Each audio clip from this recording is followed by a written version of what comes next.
¿Podrías más o menos explicarnos a qué te refieres con eso de los rituales, de esos ritos, ¿no? Y segundo, yo había escuchado que normalmente el satánico es también el que sigue una filosofía básicamente de hedonismo, de buscar el placer o las cosas para mí, ¿no? Según también John LaVey y la Biblia Negra lo mencionan, no tanto, digamos, dándole un culto ritual o algo así al demonio. Y sin embargo, tú has mencionado que el ocultismo también tiene algo que eso, de eso, como solo yo, para que luego hagas una distinción entre ocultismo, satanismo y también lo que mencionabas, eh, no sé, satánico y satanista, ¿no? Y por eso mismo San Agustín dice, para quien quiere creer, tengo 1000 argumentos, para el que no quiere, no tengo ninguno, punto, se acabó. Y en ese retiro fue donde entonces yo traté de retar a Dios con la humildad que podía tener en ese momento, un atisbo de humildad, una gracia de humildad que me dio Dios en ese momentico, y empecé a decirle, ok, aquí estoy, ya di un primer paso, si usted existe, haga el resto, y ahí empezó todo. Ahí la vi a ella, ¿Cómo no? eh, ahí la vi a ella. Ay, ¿sí se ve? Ahí está, sí. Enfrente mío, o sea, salió una niebla del piso que lo cubrió todo. Alguien dirá, eso es mentira. Bueno, un ateo estaba viviendo eso. Entonces, claro, se cubrió todo, yo me asusté, empecé a temblar, la mano la tenía sudando, pero la tenía fría, y la tenía ella enfrente y me dijo, hijo, te estábamos esperando, y yo, me morí, pero no. Hola queridos jóvenes, queridos hermanos, ¿qué tal? ¿Cómo están? Espero que se encuentren muy bien. Les saluda el padre Byron. El día de hoy quiero presentarles a un amigo mío, se llama William Toro, seguramente ya han escuchado alguna vez por allí. Es también creador de contenido en internet, también algo de apologética, algo de su experiencia también. Hay un testimonio mucho más largo de lo que vamos a encontrar aquí al respecto de su conversión de un lugar, digamos, para que luego ustedes se interesen, un lugar muy oscuro, ¿no? Esto es un lugar muy oscuro y de ahí Dios lo ha sacado a la luz. Nos va a compartir su testimonio y luego también tengo un par de preguntas que hacerle que a todos nosotros realmente nos conviene conocer para distinguir. Así que le voy a presentar aquí, va a aparecer a mi derecha. William, ¿cómo estás? Muy buenas. ¿Cómo te va? Hola, padre. Muy bien, gracias al Señor. Un gusto enorme poder estar hoy aquí en su canal. Muchísimas gracias por la invitación. Un saludo pues como para todas las personas que estén viendo hoy y los que vayan a ver más adelante. Muchas gracias por tu tiempo también y por sacar también como a la luz esa experiencia que Dios ha hecho en ti. Nos comunicamos, tú estás en Colombia, ¿verdad? Sí, claro. En Medellín, Bien, Colombia. Medellín. Bueno, vamos a ir directo al grano quizá. Claro, William, padre. yo lo he mencionado como un lugar muy oscuro. ¿Cómo fue esto, esa experiencia de estar allí y luego quizá Dios sacarte, no sé si a regañadientes o dócilmente? Cuéntanos un poco, ¿no? Sí, yo diría que es un lugar bastante oscuro con un montón de matices, pero todos tirando de gris y cada vez como yéndose a más negro. Entonces, eh, a ver, básicamente, padre, a mí me ocurrió como le puede haber ocurrido a muchas personas. Y es decir, por lo que desde la niñez le puede haber ocurrido a uno, vivencias familiares, ocurrencias en el estudio, todo este tipo de cosas conllevan a que uno vaya forjando psicológicamente pensamientos, emociones, deseos, y es lo que va generando también muchas veces el carácter de una persona. ¿Y a mí qué me pasó? Pues básicamente, y como lo he dicho en muchas ocasiones, yo sufrí de mucho bullying, aunque en esa época pues no se llamaba de esa manera, pero hoy para entenderlo, pues como en este tiempo, yo sufrí de mucho bullying cuando estaba en la escuelita, es decir, la primaria, desde lo que es primero de primaria hasta lo que era quinto de primaria. Eh, Hice mi primera comunión normal, bautismo, que se los agradezco pues obviamente mucho a mis papás, porque claro, obviamente uno ya cuando comprende el valor del bautismo, el valor de la comunión, es algo muy grande. El tema es que necesitamos muy buenos catequistas hoy en día dentro de la iglesia, porque cuando yo hice mi primera comunión, yo no sabía que ese era el cuerpo real de nuestro Señor Jesucristo. Yo hice la primera comunión solamente por el hecho de hacer la fila como la hacían los adultos y comer de la galletica que todos comían allá y que solamente podían los que ya habían hecho ese proceso. Entonces, es más como la cosa de yo también quiero lo que están haciendo los otros, pero sin saber realmente qué es lo que pasa, ¿cierto? Eso en cuanto a la parte pues religiosa, hasta ahí llegaba, pero obviamente por ser como una familia más católica light, ¿cierto? Pero el bullying pues que yo sufrí en el colegio era bastante maluco y yo lo sentía muy emocional, no me gustaba, pero era muy amante al estudio. Entonces muchas veces esto era una de las razones por las cuales a mí me molestaban, el típico nerdito del salón y todo eso, porque si hacía las tareas, porque si preguntaban algo, entonces levantaba la mano, entonces los que no sabían contestar se enojaban, entonces ¿por qué contestó y toda la cosa? Y si yo me trataba de defender, entonces terminaba era porreado, entonces pues muchas de estas cosas. ¿Cuál es el cambio en mí? Cuando llego al bachillerato, nosotros nos cambiamos no solamente de barrio, sino también me cambié de colegio. Entonces, psicológicamente lo que llega a mí es colegio nuevo, estudio nuevo, barrio nuevo, vida nueva, por completo. Entonces, ¿yo qué dije? Esta vez no me va a pasar lo mismo. Entonces, ¿qué es lo que yo voy a hacer? Voy a adoptar las mismas malas prácticas de los malos estudiantes del colegio. Y así no me van a ver a mí como el nerdito y el que hay que hacerle bullying, sino más bien yo les voy a ayudar a hacerle bullying a otro para que no me miren a mí. Entonces, ¿qué hice? Entonces, claro, me empecé a sentar hasta las últimas sillas con los que molestan en el salón, empecé a imitar las groserías, empecé como a imitar todo este tipo de cosas malas, pero lo que sí no abandoné fue el amor al estudio. Lo que hacía era más bien como disimular. Entonces ya no era que levantara la mano para participar siempre, pero sí obviamente mis tareas y prestaba atención y todo eso. Entonces era como una combinación y como lo he dicho en otros lugares, era como un nerd canzón. Entonces empecé como en esta etapa saltándome un poco, llego a conocer a un amigo que me presenta la música que a mí obviamente forjó también pues como un camino, un estilo de vida, que fue el heavy metal. Yo ya venía escuchando rock por mi propia cuenta desde los 7 años. Pues, mi papá compró un equipo de sonido en la casa, moviendo la perillita llegó al sonido que a mí me gustó. Y era lo que hoy en día pues llamamos los clásicos, ¿cierto? Eh, y era el sonido que me gustaba. Pero entonces este amigo me muestra pues un sonido un poco más elaborado y un poco más moderno dentro de lo que eran este tipo de sonidos.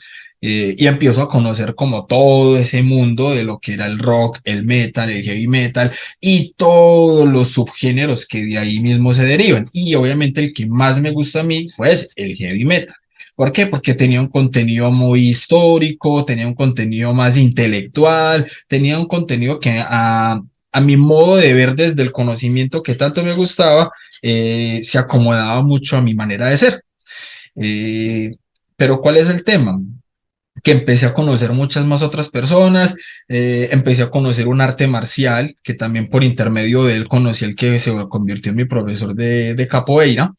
Empecé a entrenar capoeira, me volví muy bueno y utilicé esto entonces también para no solamente ser el que molestaba en el colegio, sino que también casi que día por medio vivía entonces de pelea en pelea, y me gustaba porque siempre ganaba.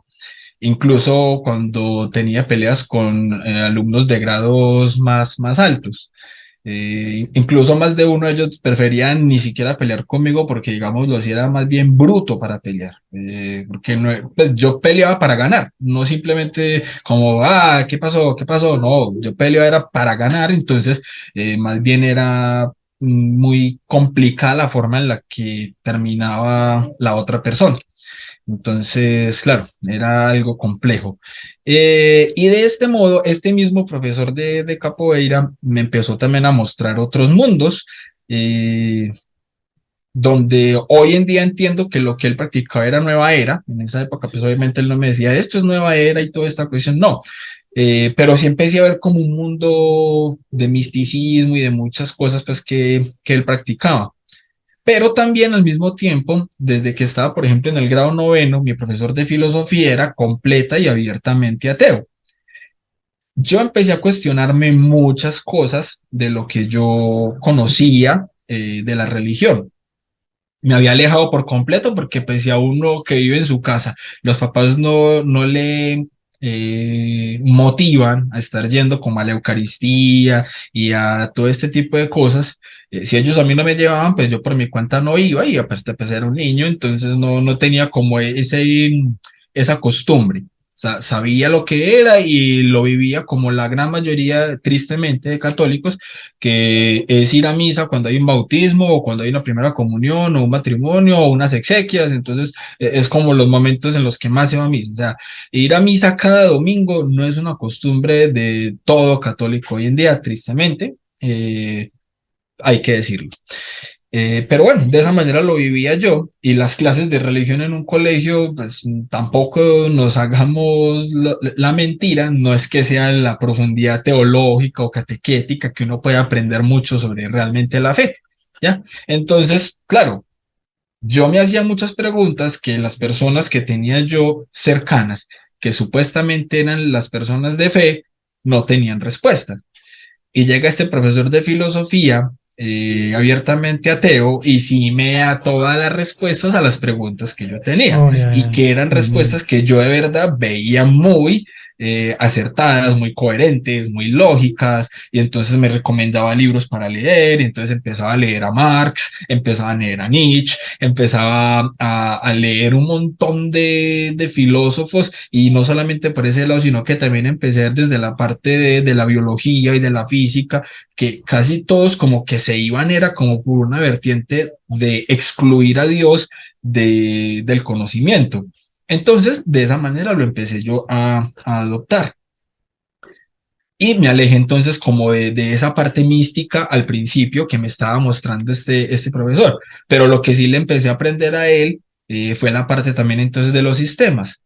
Y entonces en ese sentido entré al mundo del hacking y entonces empecé a aprender mucho de los computadores y empecé a hacer también muchas, digámoslo entre comillas, pilaturas en los sistemas. Allí conocí un hacker de Puerto Rico, bastante conocido en su momento, pues por eso obviamente no voy a dar su nombre, pero fue quien me colocó a mí un sobrenombre en esa época, y me puso un sobrenombre que era Damián. Entonces, que Damián, porque era un nombre griego que significaba famoso. Muchos creían que ese sobrenombre o ese seudónimo que yo tenía era por el tema del ocultismo o de la música y todo eso, pero no, fue desde la parte de los sistemas y fue un hacker el que me puso el seudónimo. Pero a mí me gustó tanto que lo adopté, solo que yo sí le coloqué una comita al nombre, digamos un apellido, y yo le puse el Dark, entonces era Damián Oscuro. ¿Por qué? Porque fue lo que me empezó a mí a gustar en esa época, me gustaba mucho la literatura y la historia del tema de los vampiros, y en esto conocí un juego de rol que se llamaba Vampiro la Mascarada, y con eso me metí entonces al tema también de los juegos de rol, y terminé convirtiéndome en un máster oficial a nivel internacional. Entonces me conocían también mucho por ese lado. Dentro de la música, tuve, pues un amigo tuvo un bar, entonces yo estaba trabajando con él en este bar, y en este bar yo era el que colocaba la música y todo, entonces muchas veces cantaba las canciones, y más de uno me decía, uy, deberías tener una agrupación porque te suena bien la voz y toda la cosa. Entonces hasta que me motivé y lo hice. Y entonces empecé con una agrupación en la cual también fui cantante de heavy metal durante 10 años, con una banda pues que tuve. Entonces fueron como muchas cosas.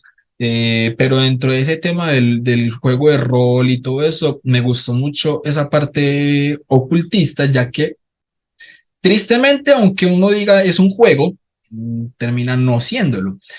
Y pongo un ejemplo con un juego que fue prohibido en España que se llamaba Raza. Y era un juego donde los que jugaban interpretaban alguna raza o alguna cultura de la sociedad y resulta que estos muchachos perdieron la noción de qué es real y qué no es real, qué es juego y qué no es juego y estaban interpretando unos nazis y terminaron matando un montón de personas y por estar en juego. Entonces, terminando entendiendo qué era realidad y qué era la verdad, porque dentro de ese juego, digamos que uno se convierte en un actor e interpreta el personaje y muchas veces se mete uno más y termina siendo más el personaje que lo que es en su vida diaria. Y eso es algo que yo también entonces empecé a adoptar desde el tema del vampirismo. El tema es que en este juego hay muchos rituales que son reales, entonces uno los terminaba practicando. Y ahí es algo que yo en otros testimonios decía, listo, yo fui ateo durante 16 años, pero yo creo que también hay que entenderlo de una manera objetiva, ya cuando uno tiene cierta formación, hay que comprender algo. Y es que yo puedo haber dicho que fui ateo 16 años y en síntesis podría decir que sí, pero fue un proceso más bien en el que yo atravesé por tres etapas fundamentales y fueron, primera, el ateísmo, que fue negar completamente la existencia de Dios basándome en argumentos de ateos y filósofos reconocidos, ¿ya? Y en esa época yo fundé una comunidad aquí en Medellín que se llamaba el CAM, Comunidad Ateísta de Medellín. ¿Por qué? Porque me di cuenta que incluso muchos ateos no sabían lo que realmente era ser un ateo. Entonces pensaban, como muchas personas, es que ateo es el que no cree en nada. Entonces yo me dediqué a enseñarles qué era el ateísmo y cómo y qué argumentos utilizar para poder discutir, dialogar y refutar a los cristianos o a los creyentes indiferentemente de su denominación religiosa. La siguiente etapa en la que atravieso yo es más bien como irme a la parte del agnosticismo. ¿Por qué? Porque empiezo a ver que sí habían argumentos y no los vi directamente desde el cristianismo, sino que lo vi directamente desde la parte ocultista, desde la parte de la brujería, desde la parte más oscura. Vi que habían cosas que uno podría llamarles no naturales, que uno podría llamarles fuera de lo natural y que realmente funcionan. Entonces, yo, ¿qué pensé en ese momento? Bueno, es posible que Dios exista o es posible que no, o que hayan otro tipo de fuerzas. Entonces, en este caso ya no descartaba completamente la idea de Dios, sino más bien me pregunto, ok, ¿será que sí o será que no? Estoy abierto a que de un lado o del otro me muestren cuál es. Obviamente me inclinaba más hacia el lado de que me lo demostraran desde el lado ocultista. ¿Por qué? Porque es que ya tenía un montón de argumentos elaborados en contra de. Entonces me faltaban los demás. Y ahí es donde vengo a la tercera etapa y es cuando me convierto en más bien un ocultista porque veo que todo este montón de rituales y de brujería y de prácticas funcionan. Entonces, como me funcionaron, yo dije, ah, bueno, por este lado es. Y aparte de eso, lo sustento con un argumento que es el problema del mal y el sufrimiento. Entonces, ¿yo qué digo? Si Dios existe, Dios es malo. Y tenía cómo demostrarlo. Y durante todo este proceso prácticamente me leí la Biblia, digamos, unas 3 veces y tenía, ¿por qué? Porque yo qué pensaba, pues yo tengo que conocer a mi adversario para poder debatir contra él. Entonces yo leyendo la Biblia, especialmente el Antiguo Testamento, hice un listado completo de todas las, entre comillas, atrocidades y barbaridades y genocidios cometidos por Dios. Entonces, con esto le llegaba yo a cualquier cristiano con su propia Biblia a demostrarle que si Dios existe, Dios es malo y que lo único malo que había hecho el enemigo o el demonio era causarle una terrible rasquiña a Job. Entonces les hacía como un paralelo y una comparación y le mostraba, bueno, entonces, ¿quién es el bueno y quién es el malo? Y en ese ámbito es donde ya empiezo a rayar casi en el tema del satanismo. Pero como para mí no me interesaba ni el uno ni el otro, terminé quedándome en el ocultismo porque ahí me centraba era en el yo, en mí mismo, en que primero yo, segundo yo, tercero yo, y mi filosofía era esa. Entonces, claro, obviamente al demonio no le interesa eso. Si yo estoy diciendo que estoy en contra de los dos, con tal de que yo esté en contra de Dios, eh, él obviamente va a estar cómodo con una persona que simplemente base su cosmovisión en un ocultismo y en este tipo de prácticas, como lo hacía yo en ese momento. Y más obviamente si lo conjugaba a todo el tipo de cosas que hacía, que también terminé entonces dirigiendo la marcha zombie aquí en Medellín y un montón de eventos, trayendo agrupaciones del exterior, entonces también aquí a, a la ciudad, ¿cierto? Entonces era un sinfín de muchas cosas y que todo giraba en esa cosmovisión y a crecer siempre yo y a estar por encima de los demás. Y eso era lo que yo pensaba. Entonces, ahí como para resumir un poco, oh, sí, padre. Eso iba más bien a, como decir, entonces hasta aquí tenemos una infancia de fe débil que luego se tornó por situaciones de sociales, de compañeros, en una búsqueda de salir como de este bullying o de esa situación de malestar, lo cual se tornó luego en gustos personales que te ayudaban como a sobreponerte delante de esas cosas. Nace la cuestión de la música, la cuestión de la lectura y comienza a salir de allí desde las ideas filosóficas, pues una teoría personal de decir Dios no existe, lo cual dura muchos años, 16 años, este, Sí, fueron 16 años todo ese, a todo todo el ese proceso. proceso. Entonces, luego del ateísmo, viene el agnosticismo, entiendo, y ya una especie de atracción por todo ese mundo oscuro, ocultista, lo cual iba tornando, entiendo últimamente, según lo mencionabas, en tu testimonio, que ya rozando un poco con el satanismo, ¿no? Y terminabas diciendo algo al respecto del ocultismo, sobre realizar algunas prácticas, algunos ritos o cosas así. Y luego también mencionabas del ocultismo en cuanto que solamente me interesaba yo y yo y yo. Y en definitiva, si Dios o el demonio casi no te involucrabas tanto. Em, Dos cosas. ¿Podrías más o menos explicarnos a qué te refieres con eso de los rituales, de esos ritos, ¿no? Y segundo, yo había escuchado que normalmente el satánico es también el que sigue una filosofía básicamente de hedonismo, de buscar el placer o las cosas para mí, ¿no? Según también John LaVey y la Biblia Negra lo mencionan, no tanto, digamos, dándole un culto ritual o algo así al demonio.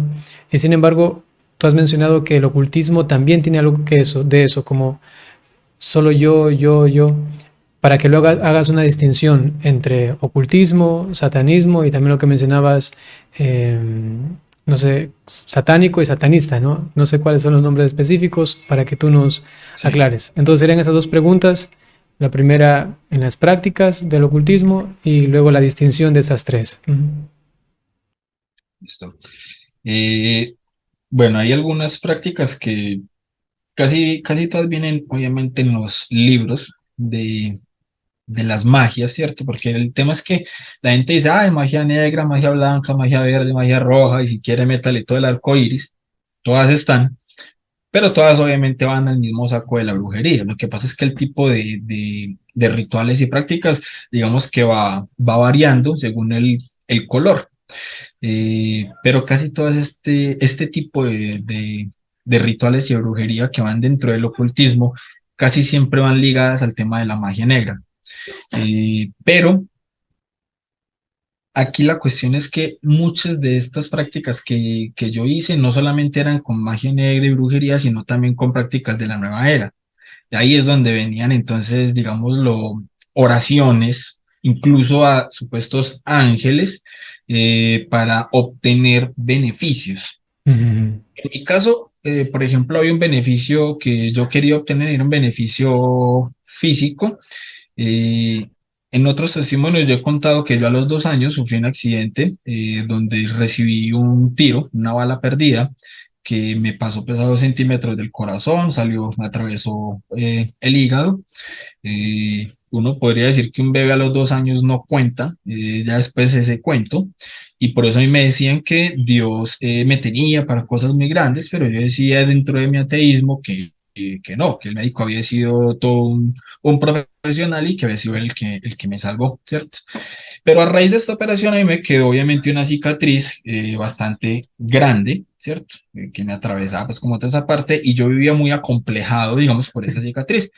Y yo empecé a hacer obviamente unos rituales de modificación física para que se empezara a desaparecer esa, esa cicatriz y efectivamente eso fue lo primero que me compró a mí que funcionaba. Yo dije, pues desde el ateísmo uno muchas veces pide evidencias físicas.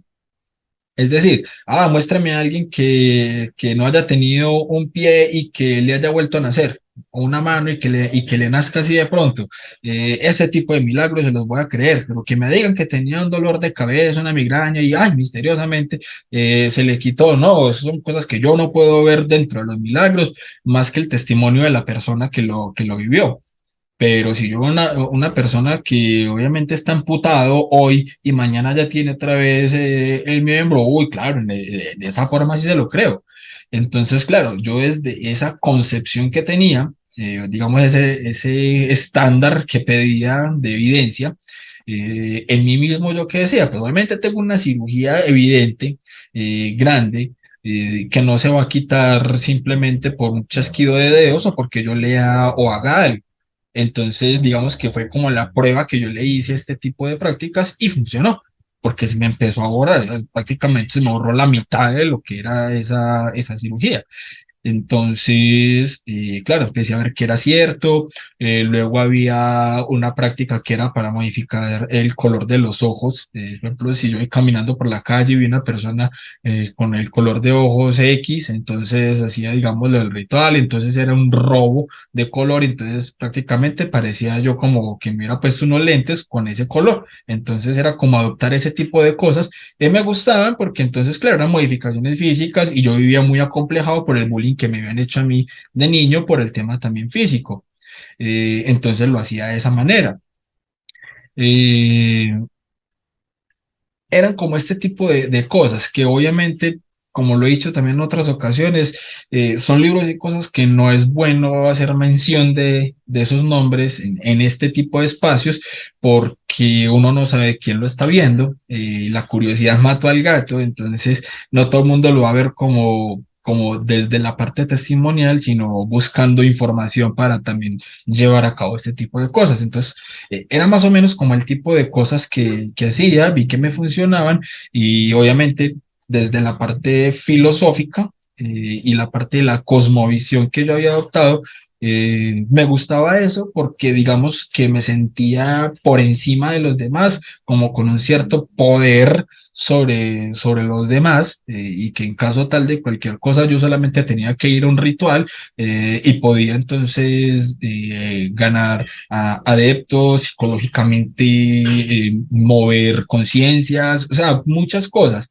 Entonces, pensaba que obviamente todo ese tipo de cosas eran así. Hay rituales y cosas que no funcionan, hay otros que sí. El tema es que uno no se para a pensar, bueno, y si me está funcionando, quiere decir que debe haber un ente espiritual que logra que este tipo de cosas funcionen. Pero uno no se pone a pensar en ese tipo de cosas. O sea, es como cuando alguien se toma una pastilla para el dolor de cabeza. La persona está pensando en el efecto que va a tener la pastilla y que le quita el dolor de cabeza, pero no se pone a pensar que esa pastilla la hizo una persona. Entonces, que la hizo alguien que sabe y tenía el conocimiento de cómo hacer ese remedio para que luego alguien que tuviera el problema se la tomara y causara el efecto. Lo mismo pasa en el mundo espiritual. El hecho de que una persona haga algo sin saber entonces cuál es su origen o quién realmente le está dando esa posibilidad, no quita el hecho de que si haya un ente espiritual causando ese tipo de efectos. y este tipo de efectos no son causados por Dios, y mucho menos dentro del tipo de prácticas que se están haciendo. A ese respecto comienza entonces como esa distinción que puede haber entre un ocultista, un satánico y un satanista. Dentro del ocultismo se verían un montón de cosas. Puede haber un ocultista que se va más hacia el lado del agnosticismo, o un ocultista que se va más hacia el lado del hedonismo, ¿ya? Propio, pero hay otro tipo de ocultistas que sí tienen unas prácticas religiosas. Por ejemplo, el tema de los Wicca, la religión de los wiccanos. Ellos tienen prácticas religiosas, incluso tienen una creencia panteísta, ¿verdad? No es que crean en un solo Dios, creen en varios, específicamente en dos que son como los más fuertes para ellos, pero todas sus prácticas giran en torno al ocultismo. Entonces ellos no es que le rindan pleitesía al demonio o a los espíritus pues, infernales, pero tienen obviamente una fuerte idolatría con dioses que más adelante podemos decirlo, pero como para adelantar un poco, todos estos dioses en los que creen y que realmente surgen efecto, no es que sean dioses, entre comillas, son demonios. O sea, el demonio es el padre de la mentira. Y siendo el padre de la mentira, puede adoptar lo que psicológicamente más le va a llenar a alguien. Entonces, si alguien quiere creer en un dios, el demonio no tiene ningún problema con hacerse ver como un dios que le va a cumplir sus cosas sin necesidad de tener unas prácticas cristianas o católicas. Entonces, claro, muchos a conveniencia y por moldear su cosmovisión y su comodidad de vida, van a adoptar este tipo de pseudo religiosidades, también dentro de lo que es la nueva era. Entonces empiezan a hacer como esta combinación y ese salpicón de creencias. Y creyendo que no hay ningún problema con eso. Pero el ocultismo que, por ejemplo, yo manejaba, era un ocultismo en el que no me basaba en ese tipo de prácticas religiosas, de que entonces si no hago esto no voy a obtener lo demás y todo, sino que todo giraba en esa filosofía del primero yo, segundo yo, tercero yo, cuarto yo, etcétera.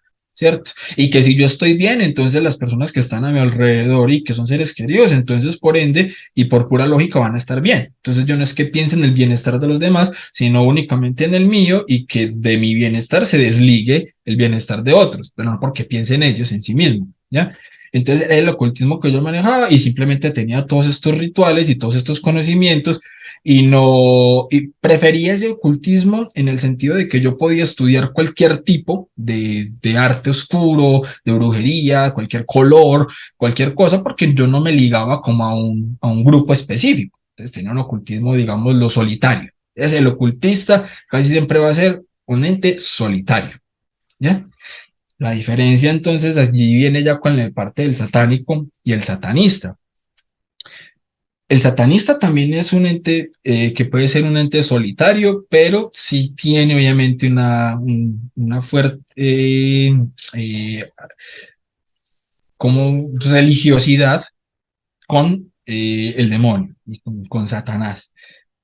El satánico sí es en grupo. Los satánicos sí tienen grupos satánicos, ¿ya? ¿Y cuál es la diferencia entre estos dos? Al satánico es más fácil reconocerlo que al satanista. El satánico, no por esto obviamente deja de ser peligroso, pero ¿qué pasa? El satánico es el que tranquilamente se puede ver mostrándose como satánico, como mírenme que soy un satánico y soy muy malo y me gusta la maldad y me gusta todo este tipo de prácticas y entonces los rituales y entonces los gatos y que una mujer virgen y todo este tipo de prácticas son de los satánicos, ¿ya? Y esos sí son más reconocibles y sí tienen grupos, tienen sus sectas, ¿ya?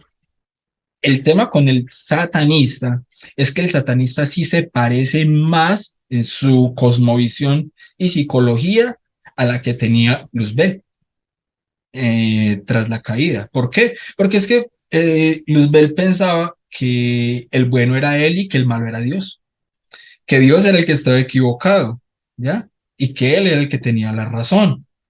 Por tanto, el satanista, eso es lo que piensa, que él es una buena persona. Incluso hay satanistas que se supone son pro vida y piensan que desde su cosmovisión ellos están obrando bien y que el que está equivocado y el que es el malo, y obviamente hay un montón de argumentos a ese respecto, el que el malo es Dios.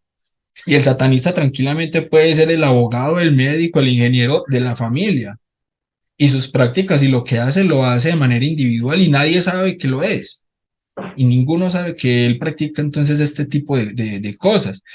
Entonces, en ese sentido, la gente muchas veces cae en equivocaciones y cae en el sesgo de simplemente por las apariencias. Y piensa que si alguien se vistió de negro, ese es un satánico. Si alguien escucha rock, ese es un satánico. Esos satánicos, esos mechudos, esos, etc, etc, etc.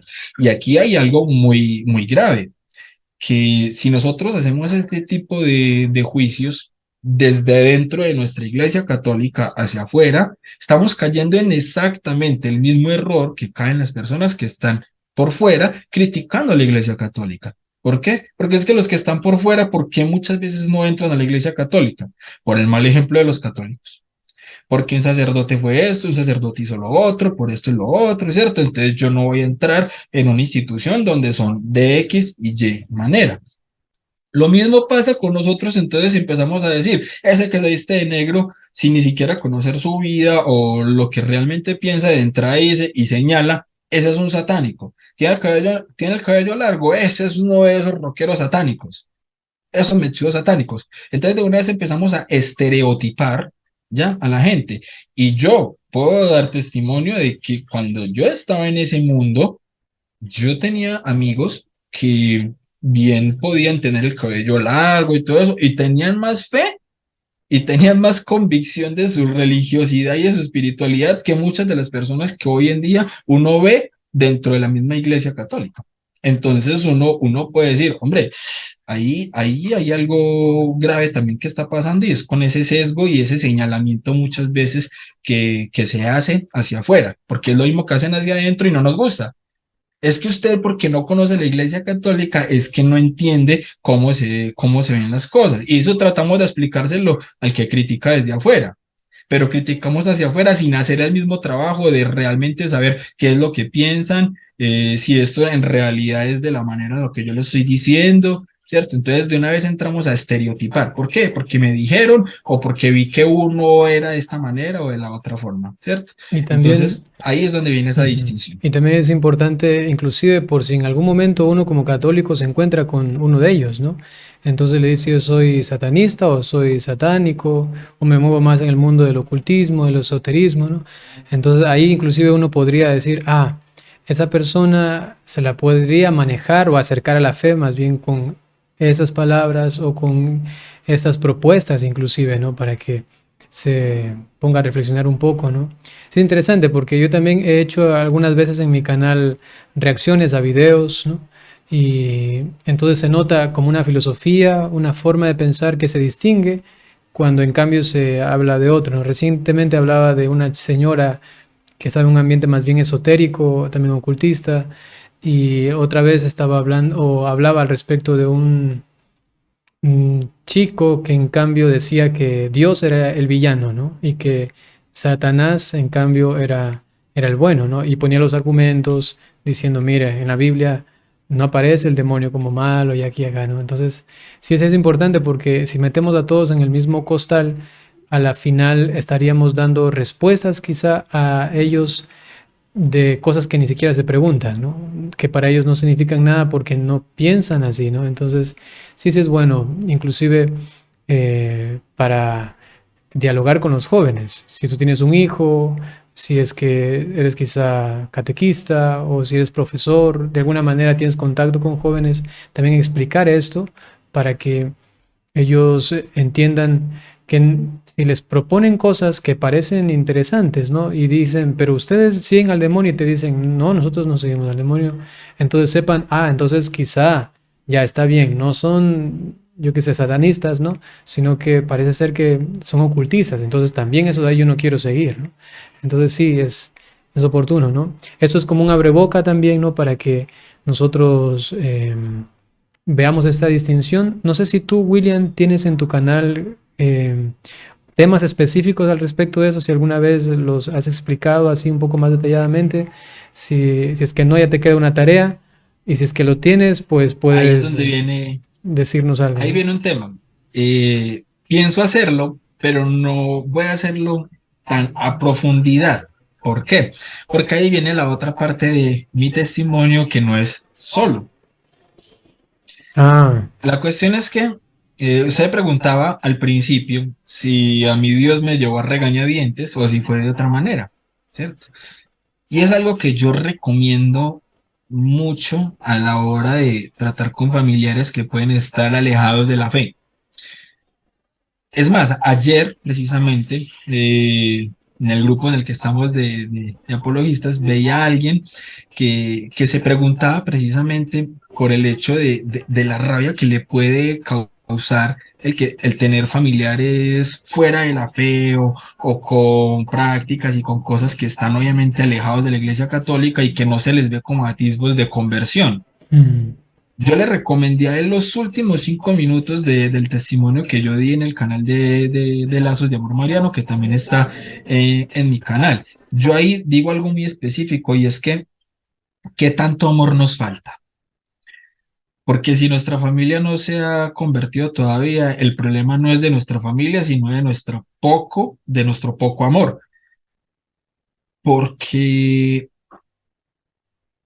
entre más amor nosotros tengamos, mejor va a ser nuestro testimonio. Y no lo digo porque entonces yo ya lo haya logrado, que eso precisamente lo decía ahí. Más bien entonces lo que digo, todavía me falta mucho amor y me falta mucho caminar. Y esto se logra comparándonos con los santos, con los que ya están en los altares. El problema nuestro es que muchas veces nos comparamos es con los que vienen un poco más atrás que nosotros. Entonces por eso nos creemos muy buenos.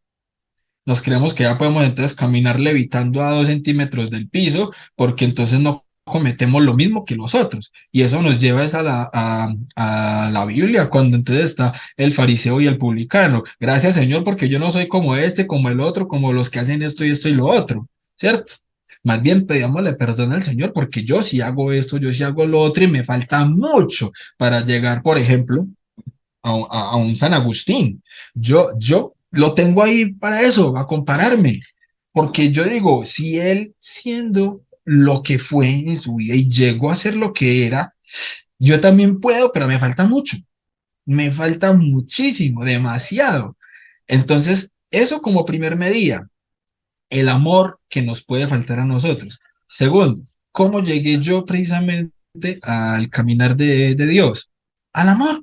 Yo podía conocer muchas cosas y podía conocer de Dios muchas cosas, pero no conocía el atributo más importante de Dios, que es ese, el amor. Entonces, ¿qué pasa? Que yo conozco a mi esposita, mi hermosa esposa, y en ese momento debo entender a mi esposa, pero la conozco y cuando la conozco, ella se había alejado de la fe, por eso dio conmigo. Entonces, pues sí, obviamente sí, Dios muchas veces permite incluso este tipo de cosas para de ahí sacar cosas mucho más grandes. Permitió que ella se alejara de la fe, permitió que diera conmigo y en el momento en el que nosotros empezamos a vivir un noviazgo fuera del camino de Dios, eh, quedamos en embarazo de nuestro hijo. Y en este momento, ¿qué pasó por la mente de mi esposa? Pues que ella no quería para el niño este ejemplo de papá, el que era yo en ese momento. O sea, para nosotros dos vivir la vida loca como la estamos viviendo, listo, bueno, ¿qué va? Pero ya con un hijo en el medio, ese ejemplo no iba a estar bien, porque ella sí había estado ya en varios grupos eh, católicos. Ella había estado ya en Numen Day, había estado en el Minuto de Dios, había estado también ya en varios retiros de Lazos de Amor Mariano, todo esto. ¿Cuál es el tema? Y no dirá, ay, pero entonces, ¿por qué se alejó de la fe? El tema es que cuando la fe se impone, lo que se logra es el efecto contrario. Si uno le impone a un hijo la fe y que la fe del hijo tiene que ser tal cual como uno la está viviendo, eso lo que puede generar es el efecto contrario. Si ese es el ejemplo de fe, yo no quiero esa fe. Y entonces se termina yendo al bando contrario. Entonces, claro, mi esposa conocía mucho sobre los temas de fe, pero se terminó alejando por esos motivos. Llega, da conmigo, queda en embarazo de nuestro hijo y en ese momento es que ella comienza entonces a volver al camino de Dios sin decirme a mí. Y con su familia comienzan a hacer entonces un cenáculo de oración donde durante un tiempo estuvieron haciendo el rosario pidiendo por mi conversión.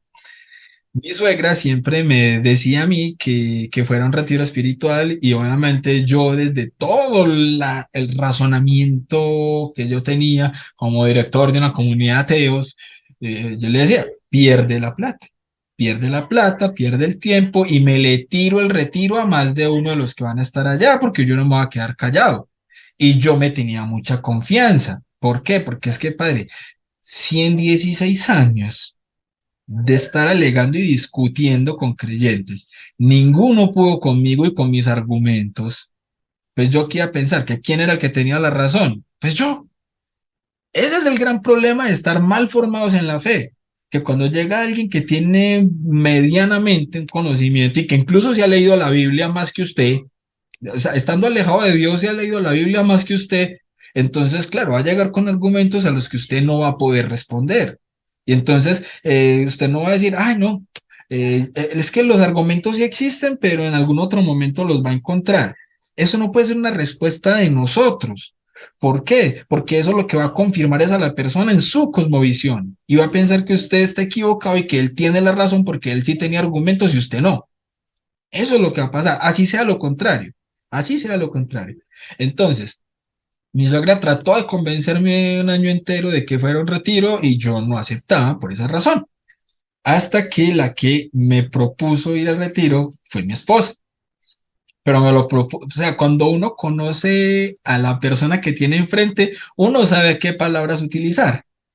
Eso, ojo, incluso no solamente eso funciona con la familia, funciona también cuando uno conoce la cosmovisión de la persona que tiene enfrente. ¿Por qué? Porque digamos que en el diálogo interreligioso, si yo como apologista voy a hablar con un protestante, yo no puedo entrar dándole argumentos sin yo saber ni siquiera cuál es su denominación, porque es que no va a ser lo mismo yo hablar con un pentecostal que con un reformado. El pentecostal a mí me puede salir con el tema de las imágenes. Muchos reformados ya superaron eso, incluso dicen que no hay ningún inconveniente con tener imágenes. Entonces no es lo mismo hablar con un protestante que con otro. No es lo mismo hablar con un ateo que con un agnóstico. No es lo mismo hablar con un ocultista que con un satánico o que con un satanista. Vea este ejemplo, padre.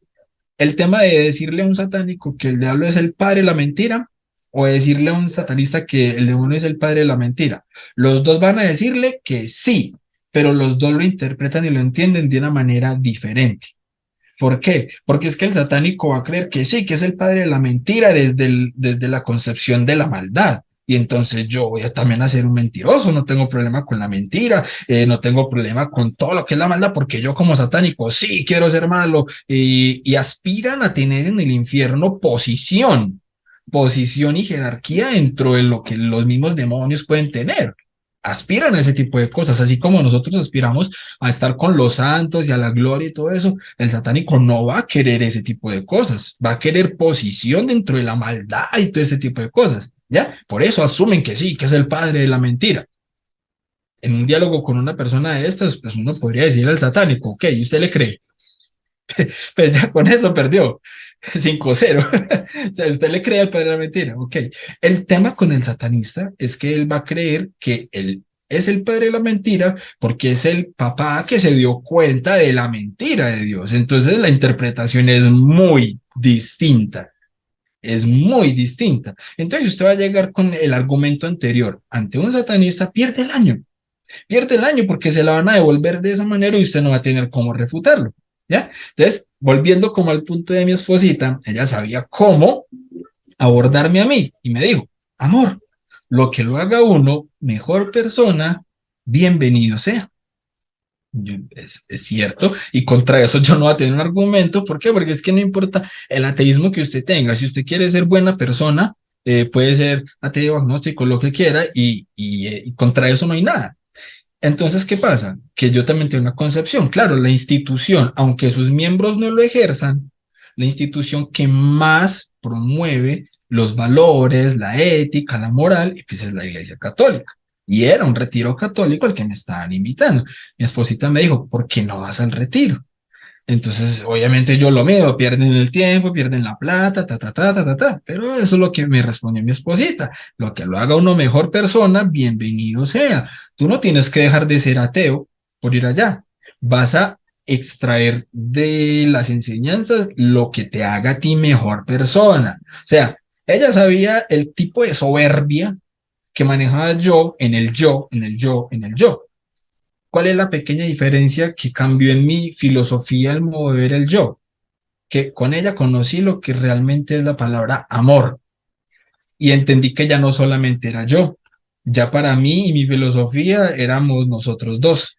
Pero entonces desde que uno ya empieza a experimentar el amor por fuera de uno, ya puede entender mucho más fácil lo que realmente es amar. Y eso es lo que yo conocí con ella, el amor. Y cuando ella me dice a mí que lo haga una mejor persona, bienvenido sea, y me va a ser un mejor papá, me va a ser un mejor esposo, pues yo acepto. Acepto incluso con la condición de ir a un retiro, no para debatir, sino para aprender. Entonces voy para un retiro, no para un debate, voy para un retiro, no para un debate. Y esa fue la frase con la que yo me fui para allá. Y al primero que me presentan a mí allá en ese retiro, fue a él. La primera frase que me dan en el retiro es nadie ama lo que no conoce. Una frase cortica, pero que a mí me cambió por completo porque yo pensé, listo, ellos no aman lo que yo creo porque no lo conocen, pero se me devolvió con el argumento espejo. Yo no amo lo que ellos aman porque no lo conozco como ellos lo conocen. Y ahí fue donde entonces el misionero que dio el retiro me retó. Pues hizo un reto general, pero yo lo sentí personal, porque él dijo, reten a Dios. Y yo llevo 16 años retándolo y no ha podido conmigo. Incluso yo era de los que decía, bueno, si Dios existe, a ver, máteme. Uy, sigo vivo, no pudo, soy más que Dios. Ese tipo de cosas podía llegar a decir. Entonces, reten a Dios, pero rétenlo con humildad. Y él ponía un ejemplo que era el de Mike Tyson, boxeador profesional, y decía, uno bien flaquito, bien escuálido, bien desgarbado. Si va y le dice a Mike Tyson, peso completo, boxeador profesional, venga, que es que yo soy capaz con usted, ¿qué va a hacer Mike Tyson? Para demostrar que él es más que usted, le va a dar un puño encima para demostrarle, vea, que usted está equivocado, o cuando mucho que hará, le pondrá la mano en el hombro y le da, ay, qué pecado mío, ya, eso es lo que hará. Entonces, ¿quién se cree uno para venir a decirle, ah, yo soy más que Dios? ¿Qué va a hacer Dios? Para demostrarle a un simple humanito que Él es Dios, entonces le va a parar bolas. No, tendría que estarle parando bolas a millones de cosmovisiones equivocadas en el mundo. Y para eso ha puesto entonces en la iglesia santos, para eso ha puesto apologistas, para eso ha puesto el conocimiento de 2000 años, que quien lo quiera, ahí está. Y por eso mismo San Agustín dice, para quien quiere creer, tengo 1000 argumentos, para el que no quiere, no tengo ninguno, punto, se acabó. Y en ese retiro fue donde entonces yo traté de retar a Dios con la humildad que podía tener en ese momento, un atisbo de humildad, una gracia de humildad que me dio Dios en ese momentico, y empecé a decirle, ok, aquí estoy, ya di un primer paso, si usted existe, haga el resto, y ahí empezó todo. Ahí la vi a ella, ¿Cómo no? eh, ahí la vi a ella, ay, ¿sí se ve? Ahí está, sí. Enfrente mío, o sea, salió una niebla del piso que lo cubrió todo. Alguien dirá, ah, eso es mentira. Bueno, un ateo estaba viviendo eso. Entonces, claro, se cubrió todo, yo me asusté, empecé a temblar, la mano la tenía sudando, pero la tenía fría, y la tenía ella enfrente y me dijo, hijo, te estábamos esperando, y yo, me morí, pero no, el tema es que tenía yo tanto sesgo por las cosas de Dios que incluso yo estaba buscando la respuesta para ver que eso no era cierto. Yo en ese retiro fui el único que cuando llegué no comí, porque pensaba que le iban a echar algo a la comida y que por eso era que más de uno se convertía, que porque le lavaban el cerebro así. Sí, usted se ríe, padre, y más de uno se ríe por eso, pero es cierto, yo tenía ese tipo de cosas y yo por ningún lado me van a agarrar así porque eso además que le echan algo a la comida y por eso más de uno se termina convirtiendo. Yo no comía ya, pero no fue por hambre que haya tenido ese momento, porque antes del retiro yo comí. Entonces no era por eso. Entonces empezaba a racionalizar todo desde la psicología y no le encontraba como respuesta a eso porque yo no estaba predispuesto a que me pasara absolutamente nada. Entonces no tenía nada que ver con un espejismo, ese tipo de cosas. Entonces yo qué hice, cuando terminó este momento, que mientras yo la veía y entraba como en ese razonamiento, pues paró como el momento de la aparición, esta revelación personal que tuve con la mamá, que después me di cuenta que era la advocación de la medalla milagrosa, que yo no entendía el tema de las advocaciones. Fue ya después que entendí, cuando la vi, yo, esta es la que se me apareció a mí, ok. Entonces, bueno, de esa manera. Y durante todo el retiro entonces, fue también un proceso de liberación muy fuerte, donde incluso estuvo presente a Miguel Arcángel, el Padre Pío de Pietrelcina. Ahí fue donde empecé yo a conocer que yo estaba en medio de una pelea espiritual muy grande y que yo tenía que escoger un bando. Me di cuenta los días, o sea, el viernes en la noche me di cuenta yo de eso, y cuando me di cuenta por un tatuaje que yo tengo en la espalda, que para mí hoy en día simplemente es una mancha, eh, mm, que con el poder de Dios me hayan dicho en el nombre de Dios, pierdes toda fuerza y que yo no pudiera levantar y ni despegar las manos del piso, para mí era muy fuerte porque eran cosas muy evidentes. Y, que algunos tenemos que ver para creer o sentir para creer, sí, sí, y Jesús sabe también eso, que incluso tuvo un apóstol que lo vivió y le digo a Santo Tomás, meta el dedo. Entonces Jesús sabe que vemos muchos Santo Tomás afuera y él, cuando nosotros tenemos un atisbo de humildad, no se deja ganar en gracias, pero necesita eso, necesita humildad. Sin humildad, no esperen que Jesús vaya a aparecérseles enfrente ni la Virgen. No, no va a pasar eso porque van a empezar a hacer lo que yo, incluso con ese atisbo de humildad, empezar a racionalizarlo y a ver entonces por qué lado le encuentro una respuesta, a esto.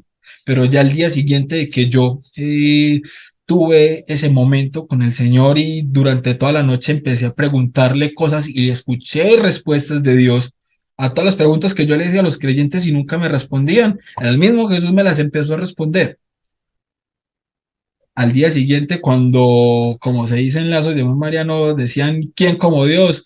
Yo era el primero, ese mechudo que llegó mirando feo, fue el primero que se paró de la silla gritando, nadie como Dios, y todo el mundo, no. Gracias a eso hubo varias conversiones, gracias a Dios, porque Dios permite todo esto para que otros digan, wow, o sea, si semejante escoria pudo, yo también puedo. Entonces, Wow, wow. el Señor hizo eso conmigo y lo que decía al principio, mi esposa se alejó tanto que incluso también llegó a caer en las garras del tema del satanismo. ¿Por qué yo no he empezado con ese tipo de temas en el canal? Porque primero voy a sacar el testimonio de mi esposa, porque es un testimonio fuerte, incluso pienso yo que es más fuerte que el mío. Yo sí llegué al ocultismo, mi esposa se metió más adentro.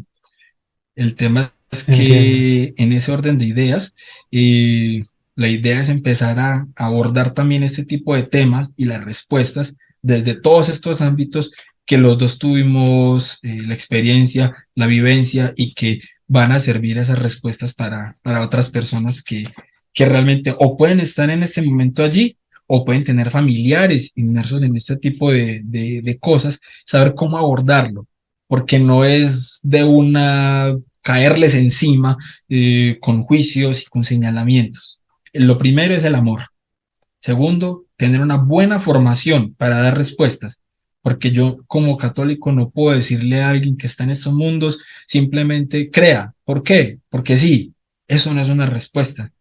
Entonces, amor, formación y mucha oración. Oración por nuestros seres queridos. Entonces, amor, formación, oración. Si no se tienen esas tres, es muy difícil que un familiar que esté en las garras del enemigo pueda regresar. Puede ir con el exorcista más famoso del mundo, el más bravo de todos y hacerle un exorcismo, pero si la persona no está en la disposición de entregar su vida a Dios, no va a poder pasar nada, porque Dios no puede obrar en quien no quiere. Otra frase de San Agustín mismo es, Dios que te creó sin ti, no puede salvarte sin ti. Entonces se necesita también de nuestra voluntad de querer salvarnos y de querer llegar a los brazos de Dios. William, muchísimas gracias por tu testimonio. Yo no lo conocía, en verdad. Sé que ya lo has contado, había visto por momentos, ¿no? Y muchísimas gracias por compartirlo. Entonces, todas las personas que han escuchado ya esto y también quisieran luego ver las publicaciones que hará William, si no mal recuerdo, el canal de William se llama Enfoque de Fe, ¿sí? Enfoca tu fe. Enfoca tu fe, mira, enfoca tu fe. Entonces, igual aquí va a salir el logo del canal para que puedan también echar ahí un vistazo, ¿no? William, como te decía, muchísimas gracias por compartir este momento. Permíteme darte la bendición y también a todas las personas que se han hecho aquí partícipes de esto, ¿no? El Señor esté con ustedes. Y con tu espíritu. La bendición de Dios Todopoderoso, por intercesión de la Santísima Virgen María, San José y todos los ángeles y santos, en el nombre del Padre, y del Hijo, y del Espíritu Santo. Amén. William, yo quisiera seguir conversando, solamente, justamente tengo ahorita un compromiso, y seguramente las personas también están aquí como que, Padre, era que también le pregunte eso de aquí, eso de acá. Entonces, si las personas desean, pueden dejar ahí una lista de preguntas, tanto en YouTube como en Facebook, y si ahí las clasificamos, podemos tener otro encuentro con William y respondemos a todas estas. Así que estamos pendientes y nos encontraremos otra vez, ¿no? Claro que sí. Un gusto, ¿no? Cuídense mucho. Nuevamente, Padre, Dios lo bendiga.